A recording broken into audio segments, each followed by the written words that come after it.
Madame, Monsieur, bonjour. Bienvenue à ma chaîne YouTube. Je suis Thomas Dakantabi Koumavok, enseignant traducteur et auteur de l'ouvrage de traductologie intitulé De la sémantique à la traduction, une approche sémantico-morpho-syntaxique de la traduction. Ouvrage de traductologie publié aux éditions Jet d'encre en France en mai 2025. Dans le cadre de cette vidéo, nous allons aborder la traduction idéale, l'expressivité et la concision. Si vous n'êtes pas encore abonné de ma chaîne, je vous invite à vous abonner massivement et à activer la cloche de notification pour ne pas rater les vidéos que nous faisons dans le cadre de cet ouvrage. Alors, il se pose un problème en traduction, c'est que le traducteur est généralement confronté à une situation où le texte source est comme une épée de Damoclès qui pèse sur lui. C'est-à-dire que il se sent un peu influencé, il se sent influencé par le texte source d'une manière ou d'une autre. Et cette situation entraîne un certain attachement à ce texte source, c'est-à-dire un certain attachement à la structuration du texte source.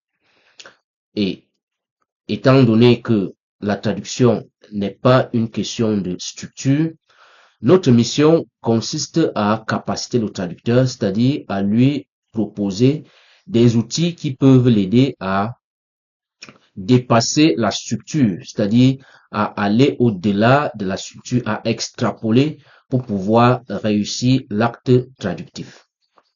C'est donc dans cette optique que dans cette vidéo, nous abordons la thématique traduction idéale, expressivité et concision. Avant de poursuivre, je vous recommande pour plus de détails à lire l'ouvrage de François Couture, l'ouvrage intitulé Texte à pile, fluidifier votre style d'écriture et celui de votre IA. C'est un Canadien, c'est un traducteur canadien, traducteur chevronné, avec plus de 40 ans d'expérience, qui a fait un travail exceptionnel parce que il a réussi à explorer la stylistique française d'Émile Legrand, qui n'est pas un ouvrage accessible à tout le monde. Pour la petite histoire, c'est un ouvrage qui a été publié en plusieurs versions, c'est-à-dire au moins en, en 10 versions, c'est-à-dire en 10 éditions, si je ne me trompe pas. Alors, nous vous recommandons l'ouvrage de François Couture intitulé Texte à pile, fluidifier votre style d'écriture et celui de l'IA, parce que non seulement François Couture est un traducteur chevronné avec plus de 40 ans d'expérience, mais aussi il a abattu un travail exceptionnel en réussissant à recueillir un certain nombre de principes que Émile Legrand a énoncés dans sa stylistique française. Alors François Couture a réussi à identifier certains principes qui cadrent avec la traductologie, c'est-à-dire qui sont utiles d'un apport essentiel dans la traductologie. C'est pourquoi tout traducteur, en dehors, loin de faire la publicité à Monsieur Couture, tout traducteur devrait avoir cet ouvrage-là. Parce que ce n'est pas évident d'avoir un ouvrage et de recueillir l'essentiel pour matérialiser cela dans un domaine, dans un autre domaine. Alors, cela dit, lorsque nous parlons de traduction idéale, expressivité et concision, nous nous inscrivons dans une logique qui veut que la traduction soit considérée comme une opération qui porte sur le message. Et étant donné qu'elle porte sur le message, lorsqu'on parle de message, c'est un terme globalisant qui n'explicite pas exactement de quoi il est question. Il faut comprendre que lorsque nous disons message, nous parlons des idées. Donc, la traduction, elle est une affaire d'idées. C'est pourquoi dans notre théorie, dans notre ouvrage de la sémantique à la traduction, nous préconisons une approche sémantico-morpho-syntaxique qui accorde la primauté à la traduction idéale. La traduction idéale étant entendue comme la traduction qui porte sur les idées, c'est-à-dire sur la pensée. Alors, Pour arriver à réussir ce type de traduction, il y a un certain nombre de principes stylistiques à comprendre et à maîtriser. Paul Gris, dans ses travaux dont je ne me souviens plus de le titre de l'ouvrage, en fait, Paul Gris, dans ses travaux en stylistique, le linguiste américain Paul Gris a énoncé un certain nombre de maximes conversationnelles. Ces maximes, nous n'allons pas les aborder entièrement. Nous allons nous attarder sur celles qui sont intéressantes pour le traducteur. La première maxime de Paul Gris porte sur la quantité. Paul Gris parle de maxime de quantité où il fait allusion à l'informativité des énoncés. C'est-à-dire que un énoncé devrait être informatif, c'est-à-dire qu'il devrait donner les informations nécessaires. Pas de surcharge informationnelle, pas de surabondance informationnelle. Et en fait, l'énoncé doit donner substantiellement la quintessence de l'objet de la communication. Lorsque nous rapprochons cela aux travaux de Oswald Ducrot parlera de la loi de l'exhaustivité. C'est-à-dire que on essaye d'énumérer des informations qui sont essentielles parce que, d'après Ducrot, l'acte communicationnel est un échange auquel le locuteur et l'interlocuteur souscrivent à, c'est-à-dire le locuteur et l'interlocuteur souscrivent à un échange verbal où ils se donnent des informations, ils se communiquent des informations. Et là, on donne donc des informations essentielles. C'est pourquoi Ducrot parle de loi de l'exhaustivité, alors que Paul Gris parle de informativité des énoncés, c'est-à-dire on donne l'essentiel. On ne donne pas ce qui n'est pas utile. Après cette loi de l'exhaustivité, après cette loi de l'informativité, Paul Gris parle de la maxime de manière. La maxime de manière où il préconise la concision. Et c'est ce qui nous intéresse. Paul Gris préconise la concision et ordonne ou alors recommande d'éviter l'ambiguïté. Donc de s'assurer que la communication, elle est fluide, elle se comprend. C'est-à-dire que ce que nous disons est facilement compréhensible. Cela dit, en quoi cela nous concerne donc en traduction? Cela nous concerne parce que, comme nous l'avons dit au départ, nous ne préconisons pas une traduction structurelle. Déjà, nous dénonçons cette traduction parce que dans notre approche, nous distinguons la traduction littérale et la traduction structurelle. La traduction littérale, elle peut être lexicale, c'est-à-dire elle porte sur les composants lexicaux qui sont traduits littéralement, alors que la traduction structurelle, elle est de nature littérale, mais elle s'appuie sur la structure, c'est-à-dire elle fait le copier-coller de la structure du texte dans le texte d'arrivée. Nous dénonçons ce type de traduction et nous préconisons une traduction idéale.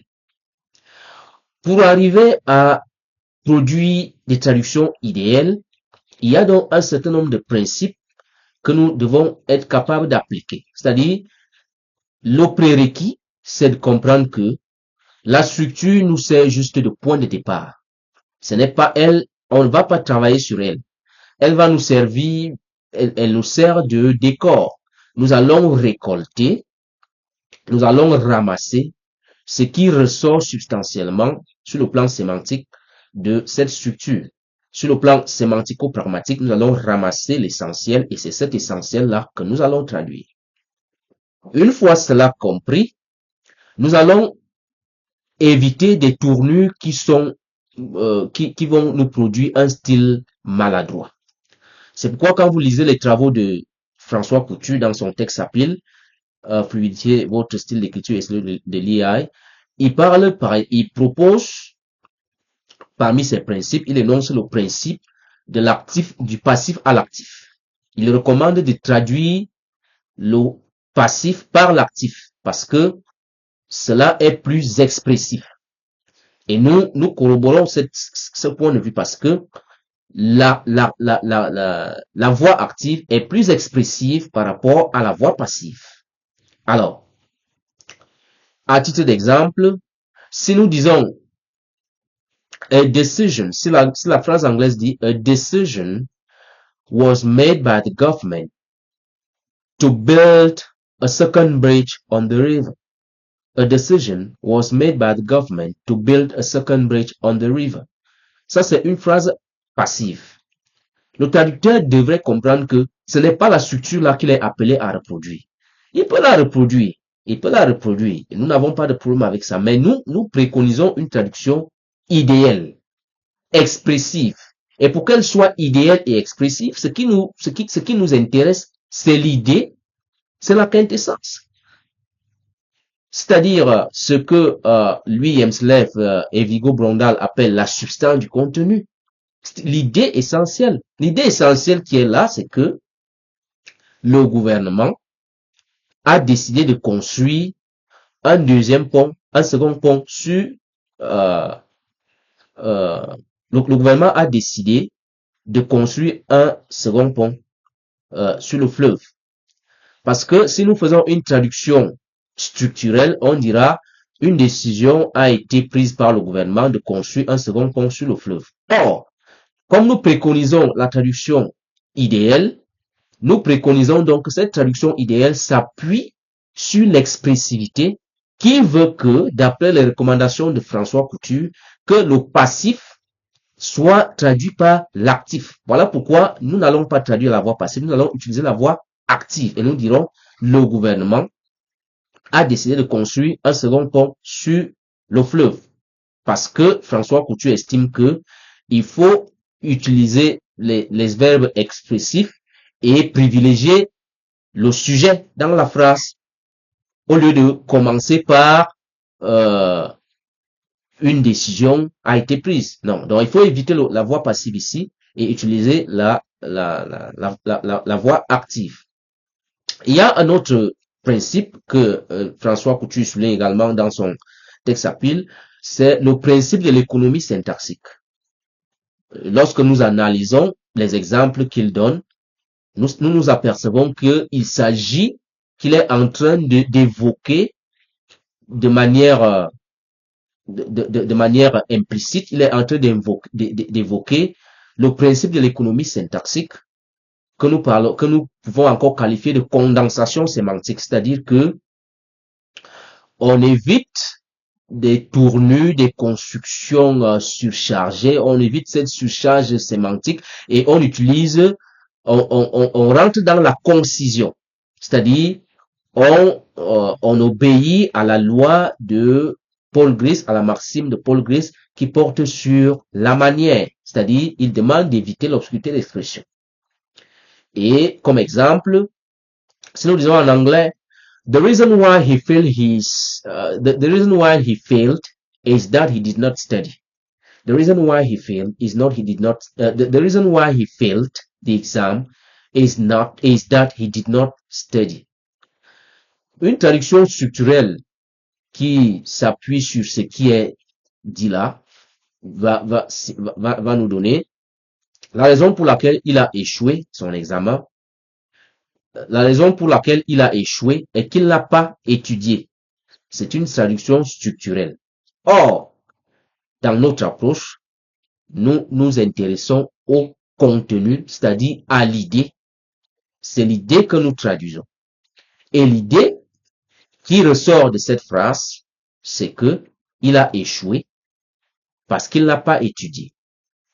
Donc, il faut comprendre que, globalement, lorsqu'on parle de traduction idéale, d'expressivité et de concision, il s'agit de comprendre que le traducteur n'est pas un esclave des mots. Le traducteur devrait s'appuyer sur l'idée. C'est l'idée qui fait l'action, c'est l'idée qui est importante en matière de traduction. Et lorsqu'on traduit, il faut éviter des tournures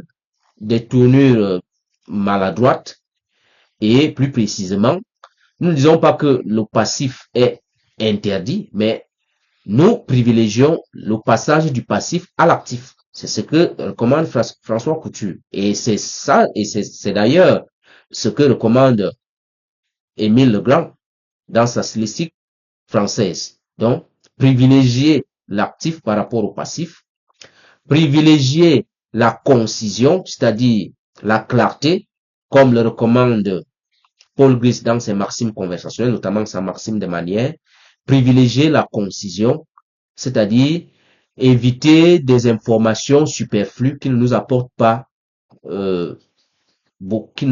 satisfaction. Donc, recueillir l'essentiel et formuler cela en termes clairs. Voilà en gros ce que nous pouvons dire sur la traduction idéale, l'expressivité et la concision. N'oubliez pas de laisser vos commentaires si vous en avez. N'oubliez pas aussi de vous abonner et d'activer la cloche de notification pour ne pas rater les prochaines vidéos. Merci.